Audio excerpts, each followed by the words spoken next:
Okay, you guys, it is our monthly book chat, and I have to tell you that usually I do these live chats on my computer, but I use a Mac, and I don't know if it's just me, I don't know if it's because my Mac is older, but every time it needs an update, my camera doesn't work, and it has not shown me that I need an update yet, but my camera is not working. So I have switched to my mobile, so hopefully everything looks okay. If you comment, I may or may not see it, so I will try to respond as soon as the video is over. But I have a big stack of books here, and these are books usually that publishers send me. Sometimes they're books that are coming up, sometimes they're books that are already out.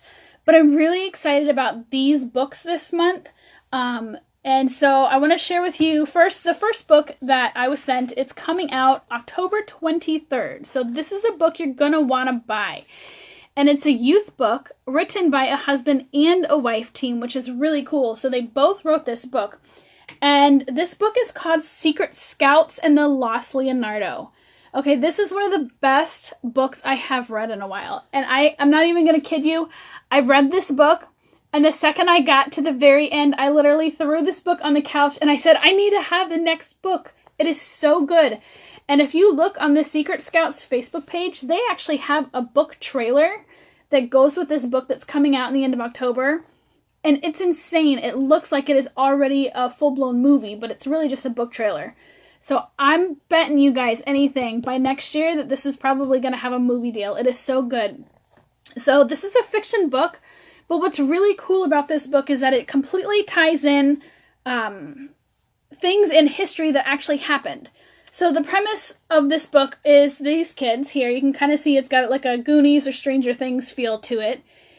These kids find this hidden room in their house behind a bookshelf that nobody knew about. And it turns out that it is Leonardo da Vinci's room. It has some of his original artwork that's never been seen. It has original creations that he's made.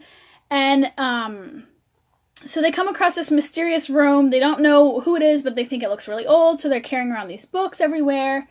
And long story short, you guys got to watch the trailer for this book. But the kids find... Sorry, my daughter's been sick all week, so I've been up most of the week, so I'm a little out of it. But anyway, so the kids find this room. Turns out it's Leonardo da Vinci's room. And turns out that Leonardo da Vinci discovered time travel. And so the kids decide to try time travel, and this takes you through an adventure.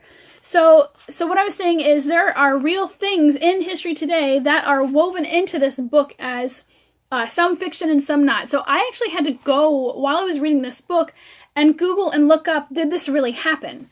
So there's several years in Leonardo da Vinci's life where there's no record of where he was or what he was doing. There's speculation, but there's no actual record. So this story is woven into those years that Leonardo da Vinci was missing from in the history pages. If you flip through the book, there's actual images of documents today in history that you can see in documentaries, news channels.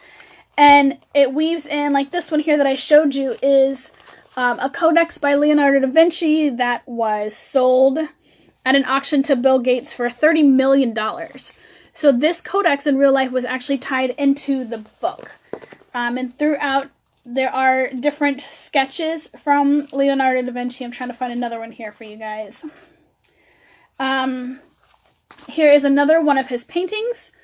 The Lost Leonardo, if you don't know very much about Leonardo da Vinci, is a real piece of artwork that was discovered behind a wall of other art. And they found it through this tiny little pinhole, so they can't actually see what this artwork is without damaging it. And that is also woven into this story, into time travel. Seriously, if you guys like reading, if you have kids that are on, I'm not sure exactly what this grade level is, but my boys are 9 and 11, and I know that they love this book. So all of these books that I'm featuring are in our Amazon shop, just so you can pull them up really quick and read them and look at them and order them. And that is amazon.com/shop/theteacherswife. And I'm going to show you now a little handful here of picture books that are really awesome. This picture book is called Henry's Hats, and this book is by Mike Wu. And this is a Pixar animator series. So if you guys didn't know, Pixar animators are awesome. And you guys might know that I had the opportunity to go to Pixar Studios a few months ago. And it's just an amazing feeling. There's so much creativity. There's so much excitement going on there. But they really encourage their animators to express their art and do their thing. And so this book is called Henry's Hats. And what I really love about this book is it ties kids today into his story. So the story starts out that this kid is going to his grandpa's house that he hasn't seen since he was little. And he's bringing his electronics because, you know, we're going to grandpa's house, might be kind of boring. And as you go through the story, he gets to grandpa's house and he discovers a trunk in the attic that was full of different hats. So as you go through the story, he tries on all these different hats. He turns into different imaginative characters as he's going through these different things. And then his grandpa finds him, and the little boy, it turns out his grandpa did all of these adventures, and he saved these hats from his adventures. And so by the end of the book, the little boy wants to be just like his grandpa because he wants to have a trunk full of adventures and hats when he's older. So this is, again, Henry's Hats. And this one's coming out September 4th. So it's a really cute, obviously well-animated picture book. Another picture book that we got for Star Wars fans is called Are You Scared, Darth Vader? And this one's actually already out. And this is hilarious. I'm not the biggest Star Wars fan, but I actually really like this book. So if you're a parent, you're gonna laugh at this book. Basically, the children go through and they're trying to find out what Darth Vader is scared of. And so they're saying monsters and ghosts and all these things. And at the end, they think he's not scared of anything, except that you realize that he's actually scared of being locked in this book. And so it's actually pretty funny. He's different things, don't lock me in the book, and it talks about the kids having the power, you know, to take care of that. So that's another one. If you're a big Star Wars fan, this is a really well illustrated children's book. The next book you guys are really gonna love. This is from the author of The Day the Crayons Quit, and it's Drew Daywalt, and he wrote this new book called Sleepy the Goodnight Buddy. And this book comes out September 11th, so it'll be out just in another week or two. And it's funny, I've got to tell you, my daughter's been really sick all week, and so I've been up most of the nights with her, and, you know, so her sleeping schedule's all off. And so this whole book actually really resonated with me this week, because this little boy, once when his parents put him to bed, he has to get a drink of water, and he has to go to the bathroom, and he has to go fix the lights, and he has to go get his blankie. He has to do all of these things that most of us know. Toddlers always, we call them delay fish in our house. And so he was given this sleeping buddy. And this sleeping buddy was supposed to help him sleep. And so basically the stuffed bear does the same thing that he does to his parents. The bear needs, you know, to rub his belly, and he needs a blanket, and he needs a drink of water, and anything that the bear needs. And the little boy gets so frustrated at the end and says, you know, you're supposed to be helping me sleep. And then all of a sudden he's sleeping. So it's kind of ironic and funny all at the same time that the little stuffed bear does what he does to his parents. But this is the author of The Day the Crayons Quit, so I know that's a big favorite with a lot of teachers. These next two books I've actually had sitting around the house for a while. They sent me last year, and I really love them, and I don't know why I keep forgetting to put them in my monthly chats. But they are two books by Ripley's, actually. And the really cool thing about these picture books by Ripley's is that these animals are actually real animals in some of the Ripley's aquariums across the country. So if you open up the dust jacket here, this talks to, so this is Sharky and the teddy bear. So Sharky is actually a sand tiger. The real Sharky is a mascot for all three Ripley's aquariums in Myrtle Beach, Gatlinburg, and Canada. We're pretty sure he loves teddy bears. So the cool thing is, and I love doing this when we take a lot of road trips, is I love incorporating books into our travel. And this is a really fun way. If you live near any of the Ripley's aquariums or anything, you gotta look at these books, because this whole story talks about Sharky, which is their real tiger mascot. And basically you go through the book, and this one is great for younger kids. There's not a lot of reading. There's a lot of pages with not many words on it. But the shark finds his teddy bear. He realizes shark doesn't really need teddy bear. And in the end, he gets a new friend, and he loves his teddy bear. And they all live happily ever after. So that's a cute one. And then Bremner here is also a Ripley's buddy. Let's see. He's a puffer fish. He's the real Bremner is a mascot for the Aquarium of Canada. And it says he really does like to party. So this is a really good book. My oldest son, many of you know, has Asperger's, autism, whatever you want to call it nowadays. And so kids that struggle with some of these issues have problems with social skills, reading faces, understanding how to act in certain situations. And I like this book about Bremner because he goes to a party and he's really anxious and he's really scared. And he's afraid that he's going to puff up, right? So these facial cues on Bremner are actually really awesome. You can see he's kind of worried here. And let's see, he's kind of stressing out. His eyes are a little bloodshot. He's getting all worried, probably staying up at night worried about this party because it's tonight.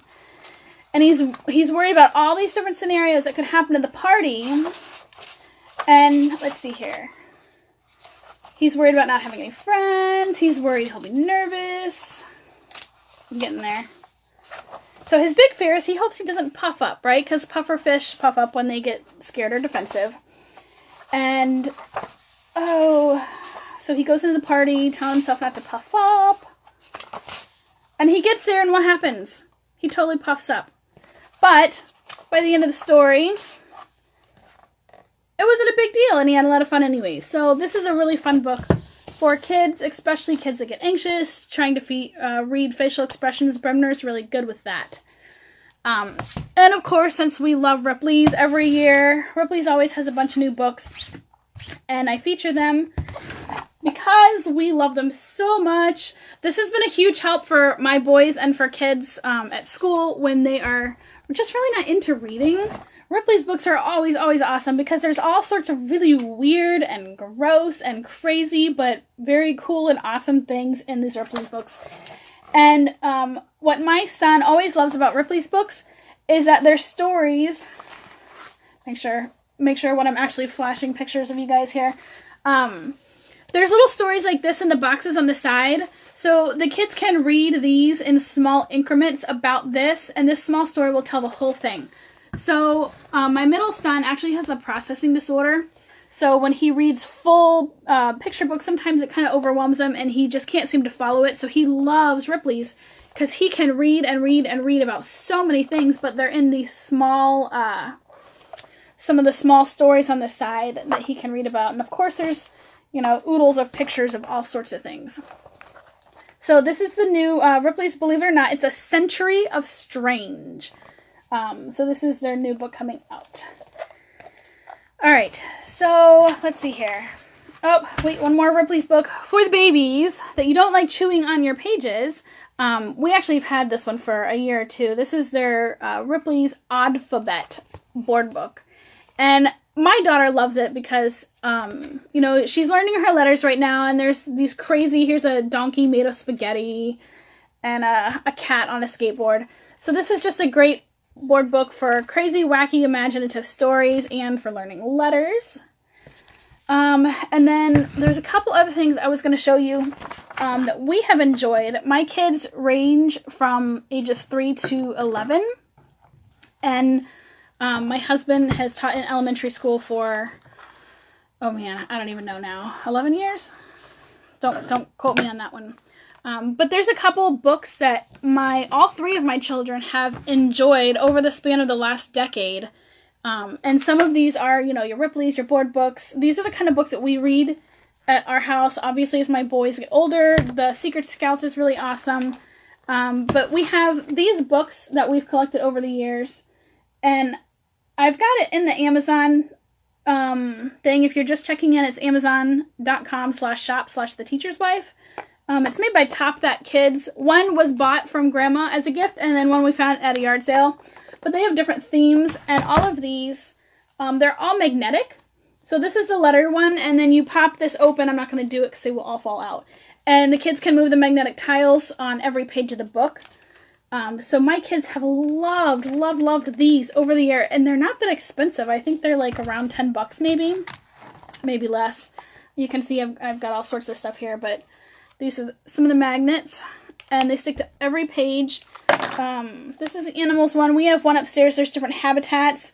So you'll have a handful of animal magnets, and then my daughter's now learning which habitats each animal lives in. So I just wanted to share this one just because it's one of our favorites, and it's very interactive. The downside is, of course, these magnet pieces, if we're not really good about putting them back, we can lose them. But over the years, we've kept most of them, so... okay, so... switching over to incorporating books into travel. And I know these are mostly kids' books just because reading for adults is so much harder to have time for. But one of my boys loves reading. I mean, he will just grab any book, and he's 11 now, so he's maybe slowing down a little on the book front, but he loves reading still. So I work really hard at getting books that will capture their interest and that they really love. So I came across the series the other year. When we were driving, we drove all the way around Lake Michigan. We went camping. And there's this author, Jonathan Rand, in northern Michigan. And he actually has a bookstore. You can go in there. He'll sign your books for you. And he wrote Michigan Chillers, which is kind of like your Goosebumps R.L. Stine series, except that all of the titles and all of these places are kind of a spin off of northern Michigan and the UP. So I was really excited I came across them because when we went on our road trip, I had picked up a couple of these, and then I bought some more actually when I found some more at the thrift store. But it was fun because as we're driving to these different locations, the kids can be like, oh, Sinister Spiders of the Saginaw, we just drove through there. So it kind of made an extra special connection. As they pick up these stories and read them, they remember the trips we've been on. So these are fun to look for local authors, especially that have children's books or children's fictions, especially that tie into certain areas.